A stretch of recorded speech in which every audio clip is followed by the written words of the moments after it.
Iran Israel সংঘাত নিয়ে বিস্তারিত আলোচনার জন্য স্টুডিওতে আছেন সিনিয়র সাংবাদিক এবং আন্তর্জাতিক সম্পর্ক বিশ্লেষক সিরাজুল ইসলাম। জনাব সিরাজুল ইসলাম, আপনাকে স্বাগত জানাচ্ছি। আপনাকে ধন্যবাদ। আপনার কাছে আমাদের প্রশ্ন হচ্ছে যে ইরান ইস্যুতে 2 সপ্তাহের সময় নিয়েছেন ট্রাম্প, এটা কি সিদ্ধান্তহীনতা নাকি অন্য কিছু? আপনার মতামত জানতে চাই। ধন্যবাদ আপনাকে, ধন্যবাদ এখন টেলিভিশনের সমস্ত দর্শক শ্রোতা সবাইকে। এই যে ট্রাম্পের যে বক্তব্য, এই বক্তব্যের ভেতরে সিদ্ধান্তহীনতাও আছে, চাতুরতাও থাকতে পারে এবং বিশ্ববাসীকে বোকা বানানোর একটা চেষ্টা থাকতে পারে। কীরকম সিদ্ধান্তহীনতা? এই কারণে থাকতে পারে যে আমরা 2020 সালে যখন মার্কিন বাহিনী ইরাকের আকাশ থেকে ইরানের তৎকালীন কুদস ফোর্সের কমান্ডার মেজর জেনারেল কাসেম সুলাইমানিকে হত্যা করেছিল, তখন ইরান প্রতিশোধ হিসেবে ইরাকে মার্কিন সামরিক ঘাঁটি আইন আল আসাদে প্রচণ্ডভাবে ক্ষেপণাস্ত্র হামলা চালিয়েছিল। তখন কিন্তু আমেরিকা একটা ক্ষেপণাস্ত্র ছুঁড়েই ইরানের উপরে জবাব দেয়নি। সেক্ষেত্রে ইরানের আসলে যে সামরিক সক্ষমতা কি, এটা কিন্তু কারোর কাছেই পরিষ্কার না, একদম কারোর কাছে পরিষ্কার না। এবং আমরা তো কিছু কিছু বুঝতেই পারছি যে এখন কি দেখাচ্ছে এবং কি দেখাবে, আসলে সেটা নিয়েই আমরা কেউ কেউ আশাবাদী হচ্ছে, কেউ কেউ শঙ্কিত হচ্ছে। ডোনাল্ড ট্রাম্প সম্ভবত শঙ্কিত হচ্ছেন। এই জায়গা থেকে তিনি দ্বিধাদ্বন্দ্বে ভুগতে পারেন, সিদ্ধান্তহীনতায় ভুগতে পারেন, এটা একটা। আর চাতুরতা বা বিশ্ববাসীকে বোকা বানানোর চেষ্টা এই রকম হতে পারে যে তিনি বলছেন যে আমি 2 সপ্তাহ সময় নিলাম, দেখা গেল এর ভেতরে তিনি গোপনে গোপনে লুকিয়ে লুকিয়ে তার মিত্রদেরকে একসাথে নিয়ে ইরানের বিরুদ্ধে আকস্মিকভাবে হামলা চালিয়ে ফেলতে পারে।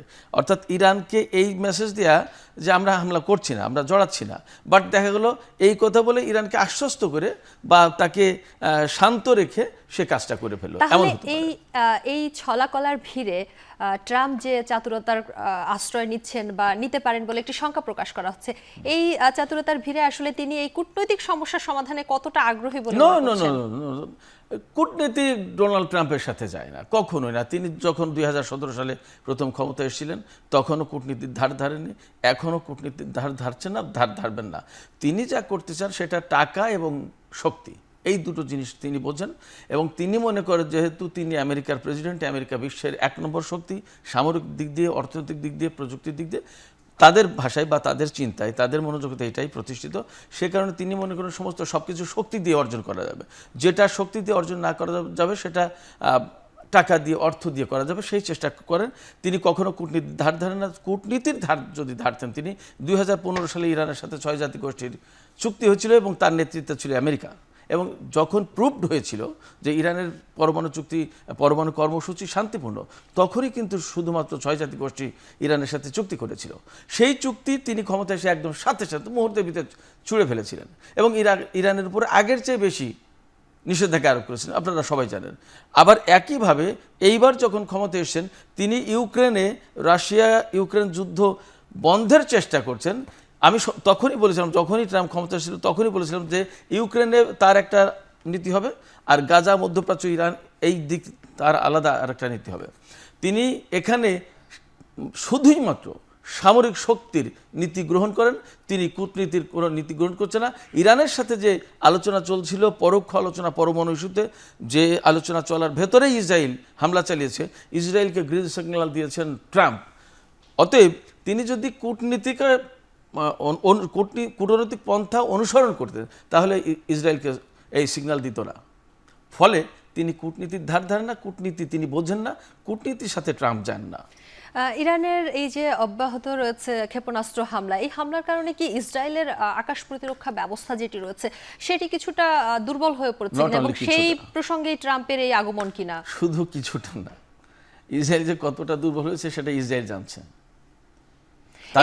ছাপ আমরা আসলে কিভাবে বললে আমাদের দর্শক বুঝতে পারবে যে আসলে কতটা দুর্বল হয়েছে? কতটা দুর্বল হয়েছে আমি একটু চিত্র মোটামুটি আমার আলোচনার ভেতর দিয়ে তুলে ধরার চেষ্টা করি। সেটা হচ্ছে এই যে আসলে ইরানের সামরিক সক্ষমতা, ইরান সবসময় কিন্তু বলেছে যে আমাদের বিরুদ্ধে যদি শত্রুরা আগ্রাসন চালায় ইরানের ভাষায়, তাহলে আমরা তাদেরকে এমনভাবে জবাব দেব, তারা যেরকম শক্তি ব্যবহার করে আমাদের বিরুদ্ধে আগ্রাসন চালাবে আমরা তেমন শক্তি ব্যবহার করে তাদের জবাব দেবো। নাম্বার 1।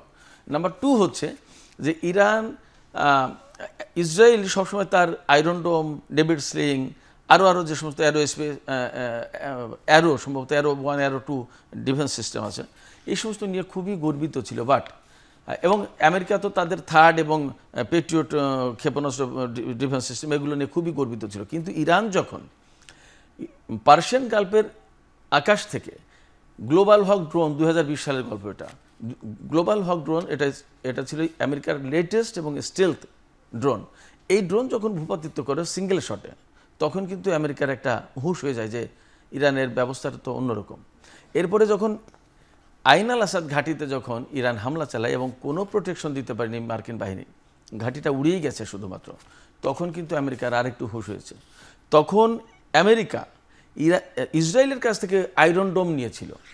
আমেরিকা আয়রন ডোম ব্যবহার করে দেখে যে ইট ইজ নট সাফিসিয়েন্ট, এটা খুব উপযুক্ত না ডিফেন্সের জন্য। তখন আমেরিকা আয়রন ডোম বাদ দিয়েছে। সেই আয়রন ডোম নিয়েই ইসরায়েল তার নিরাপত্তা রক্ষা চেষ্টা করেছে এবং ফুলিয়ে ভাবিয়ে বিশ্ববাসীকে বলেছে যে এটা ভেদ করবে না। কিন্তু ভেদ যখন করছে আমরা তো দেখতেই পাচ্ছি। এখন এই যে সমস্যার সমাধানে একটি উদ্যোগ নেওয়া হচ্ছে, ইরানের সঙ্গে যে বৈঠকের একটা উদ্যোগ নেওয়া হচ্ছে, এখান থেকে কি ফলাফল আসতে পারে? খুব ছোট করে জানতে চাই। এইখান থেকে খুব ভালো কিছু ফলাফল আসবে, I don't believe that, because যাদের সাথে আলোচনা করছে তারাই আবার যুদ্ধ জাহাজ পাঠাচ্ছে বলে শুনছি আমরা, ব্রিটেন বিশেষ করে। ফ্রান্স সরাসরি ইরানকে দায়ী করেছে এই যুদ্ধের জন্য, অথচ ইসরায়েল ইরানের উপরে হামলা চালিয়েছে।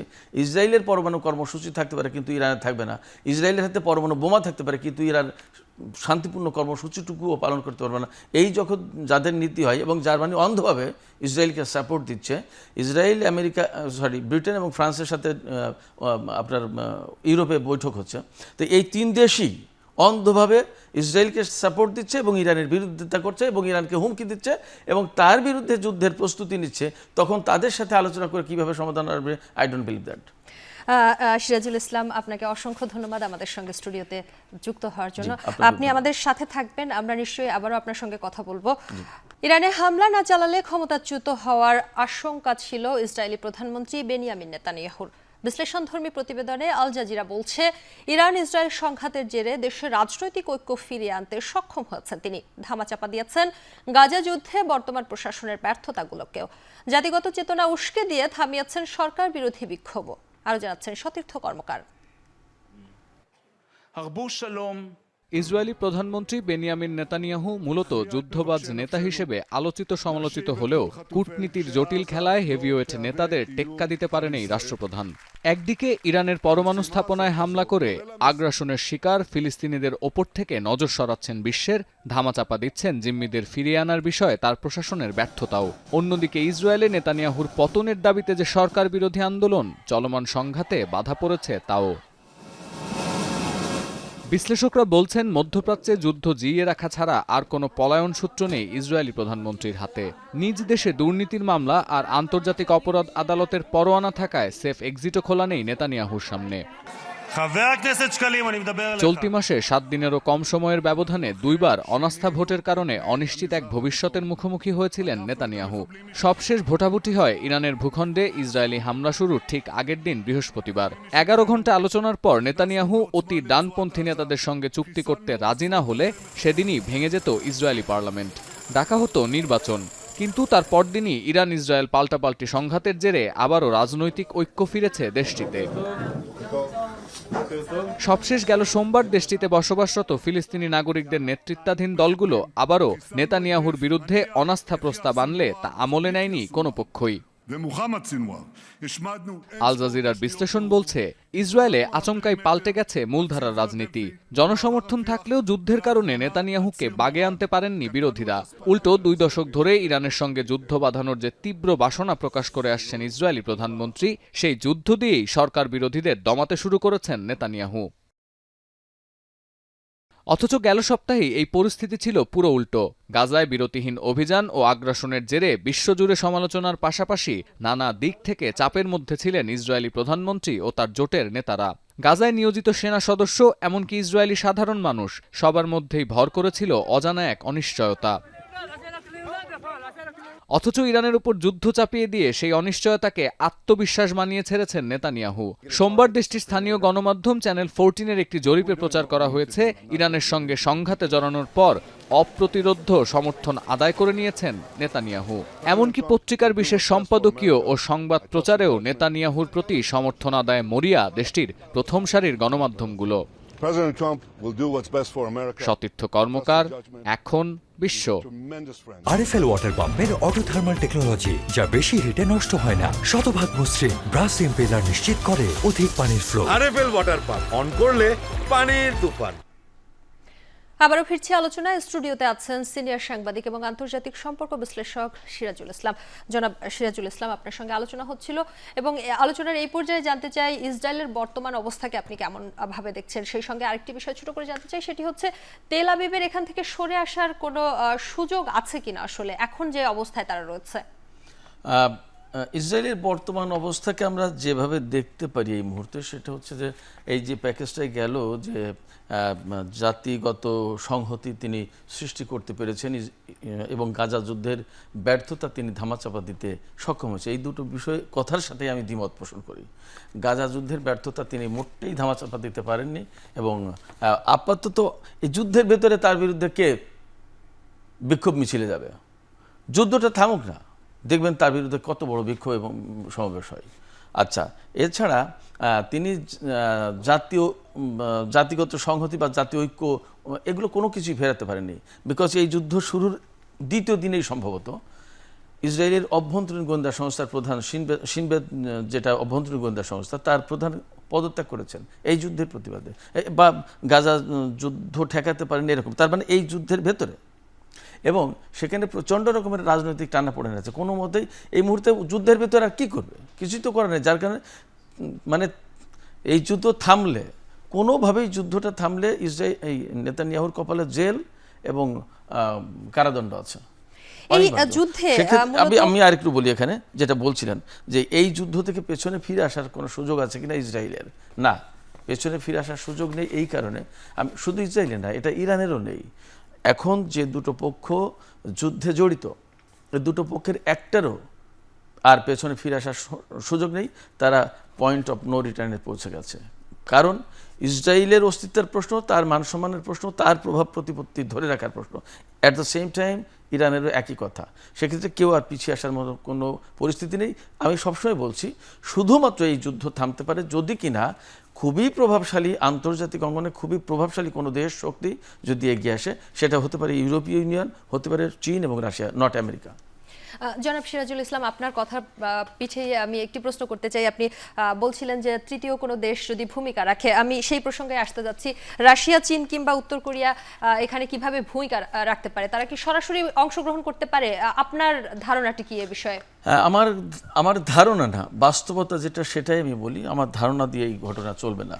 বাস্তবতা হচ্ছে চীন এবং রাশিয়া দুই দেশের সাথেই ইরানের 25 বছর মেয়াদী কৌশলগত চুক্তি আছে, স্ট্র্যাটেজিক ডিল আছে। এটা একটা, তো স্ট্র্যাটেজিক ডিল যেটা হয় সাধারণত তার প্রধান এজেন্ডা থাকে আপনার নিরাপত্তা এবং প্রতিরক্ষা বিষয়।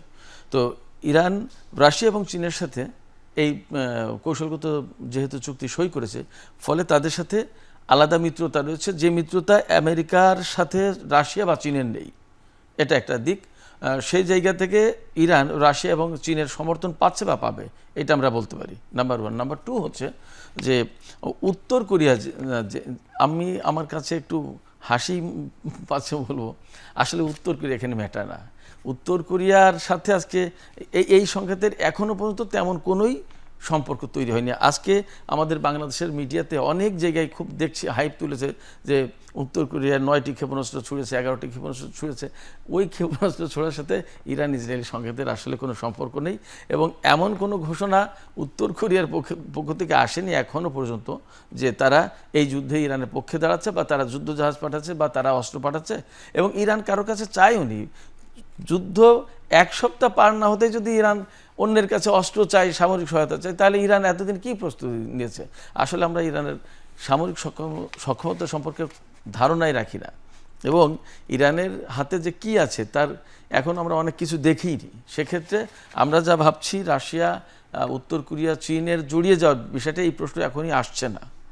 আর যেটা বলছিলেন যে চীন এবং রাশিয়া কি ভূমিকা রাখতে পারে, আমরা গতকালকে দেখেছি চীনের প্রেসিডেন্ট শি জিনপিং এবং রাশিয়ার প্রেসিডেন্ট ভ্লাদিমির পুতিন তারা দুজন টেলিফোনে কথা বলেছে দীর্ঘক্ষণ, এবং সেই টেলিফোন আলাপের ভেতরে সরাসরি ইসরায়েলকে দায়ী করেছেন এবং ইসরায়েলকে সমালোচনা ও নিন্দা করেছেন চীনের প্রেসিডেন্ট শি জিনপিং। এই যুদ্ধ শুরু করার জন্য ইসরায়েলকে দায়ী করেছে এবং তাকে বলেছে যে তাদেরকেই উদ্যোগ নিতে হবে যুদ্ধ বন্ধের জন্য। চীন বলেছে, এটা কিন্তু বিরাট সাপোর্ট ইরানের প্রতি। আবার রাশিয়াও ইসরায়েলের সমালোচনা করেছে এবং আমেরিকাকে হুঁশিয়ার করেছে যে আমেরিকা যদি জড়ায় এই যুদ্ধে এবং পরমাণু অস্ত্র ব্যবহার করে তাহলে এটা অনেক বড় রকমের একটা বিপর্যয় সৃষ্টি করবে, এবং পরমাণু অস্ত্র ব্যবহার করে ইরানকে যদি কোনোভাবে ধ্বংস করার দিকে নিয়ে যাওয়ার চেষ্টা করে তাহলে একটা জিনিস জানতে হবে যে ইরান, চীন এবং রাশিয়ার নেতৃত্বে একটা মার্কিন বিরোধী বলয় গড়ে উঠেছে, এবং এই বলয়টা আমেরিকা যে 1990 সালের পরে সোভিয়েত ইউনিয়নের পতনের পর যে এককেন্দ্রিক বিশ্ব ব্যবস্থা গড়ে তুলেছে, সেই বিশ্ব ব্যবস্থা পরিবর্তন করে বহুমুখী বিশ্ব ব্যবস্থা করতে চায় ইরান, রাশিয়া এবং চীন। সেই জন্য একটা বলয় গড়ে তুলেছে। এই বলয়ের একটা প্রধান শক্তি হচ্ছে ইরান। ইরানকে যদি এখন ধ্বংস করে দেয় তাহলে সেটা রাশিয়া এবং চীনের জন্য মোটেই সুখকর হবে না। ফলে ইরানকে প্রোটেক্ট করা তাদের নৈতিক দায়িত্ব এবং তারা করবে, সেটা ডিপ্লোম্যাটিক ওয়েতে হোক আর সামরিক ওয়েতে হোক। সবশেষ ছোট করে একটি প্রশ্ন করব আপনাকে, এই যে খামেনিকে হত্যার প্রসঙ্গে একটু জানতে চাইবো, খামেনিকে হত্যার পথে কি হাঁটবে ইসরায়েল, নাকি এটি আসলে একটি হুমকি মাত্র? They can do everything. Israel পৃথিবীতে একটা মোসাদ নামক গোয়েন্দা সংস্থা তৈরি করেছে, সেই গোয়েন্দা সংস্থা বিশ্বের সবচেয়ে মানে নিজেদের সক্ষমতা যেখানে প্রমাণ করেছে সেটা হচ্ছে যে গুপ্ত হত্যা এবং টার্গেটেড কিলিং। সেক্ষেত্রে আমরা দেখেছি এই যুদ্ধ শুরুর আগে প্রথমেই তারা ইরানের সেনা প্রধানকে, আইআরজিসির প্রধানকে, খাতামুল আম্বিয়া বিমান ঘাঁটি যেটা আইআরজিসির প্রধান ঘাঁটি, তার প্রধান কমান্ডার গোলাম আলী রশিদকে এবং আইআরজিসির অ্যারোস্পেস ডিভিশনের প্রধান আমির আলী হাজিজাদেকে অ্যান্ড মিনিমাম 6 জন পরমাণু বিজ্ঞানীকে হত্যা করেছে, এবং অফকোর্স এগুলো টার্গেটেড কিলিং, অ্যাসাসিনেশন। সো এই কাজে তারা খুবই পারঙ্গম, এতে বিশ্বে তাদের জুড়ি নেই। কিন্তু সেই জায়গা থেকে আমরা বলতে পারি বা আশঙ্কা করতে পারি ইরানের সর্বোচ্চ ধর্মীয় নেতা আয়াতুল্লাহ আলী খামেনিকে তারা হত্যা করতে পারে, এবং এই পথে তারা আসবে, বারবার বলছে। গতকালকে ইসরায়েলের প্রতিরক্ষা মন্ত্রী, আমি যুদ্ধমন্ত্রী বলি, তিনি বলেছেন যে আলী খামেনিকে আর পৃথিবীতে বেঁচে থাকার কোনো অধিকার নেই, তার বেঁচে থাকার আর কোনো সুযোগ নেই, তারা অ্যালাউ করবে না তাকে বেঁচে থাকাটা। এটা করতেই পারে তারা, but it will not be easy, এটা খুব সহজ হবে না। জনাব সিরাজুল ইসলাম, আপনাকে অসংখ্য ধন্যবাদ আমাদের সঙ্গে যুক্ত হওয়ার জন্য। আমাদের সঙ্গে স্টুডিওতে যুক্ত ছিলেন সিনিয়র সাংবাদিক এবং আন্তর্জাতিক সম্পর্ক বিশ্লেষক সিরাজুল ইসলাম। শিয়া বাটার ও ভিটামিন ই সমৃদ্ধ লিলি হালাল বিউটি সোপ, তারুণ্যময় উজ্জ্বল ত্বকের জন্য।